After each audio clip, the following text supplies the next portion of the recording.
नमस्कार दर्शक बंधु। आज हूँ श्रावण मासर प्रथम सोमवार। समस्त मुझे बाहरी सोमवार आज मंदिर जी और पूजा करी। जेहेतु श्रावण मास से देखो मुझे ग्रीन कलर चूड़ी पिंधि आउ ग्रीन कलर कि रेड कलर सधवा स्त्री लोक मैंने श्रावण मसरे पिंधती बोलिक मान्यता अच्छी। सो मुझे पिंधि आए बाहरी मंदिर को मंदिर केमती पूजा कली कौन कली तार वीडियो आपण आग को देखी। आप प्लीज कंटिन्यू रुहतु मो वीडियो। नमस्कार। बर्तमान मुझे पहुँची जाइए बाबा अखंडमणि मंदिर। बाबा अखंडमणि मंदिर बहुत सुंदर मंदिर होती। यहाँ राजगांगपुर बस स्टैंड निकट में उपस्थित अच्छी। ये मंदिर में मत आसे बहुत भल लगे।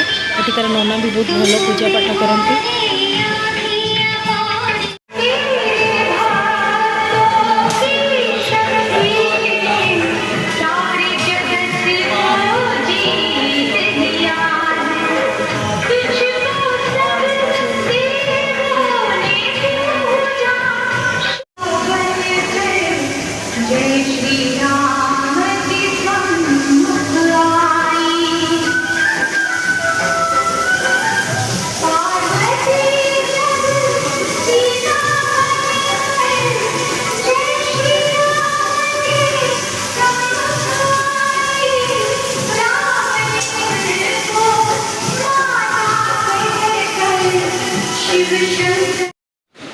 आज बाबा अखंडमणि को हनुमान रूप में सजाई बहुत सुंदर होती।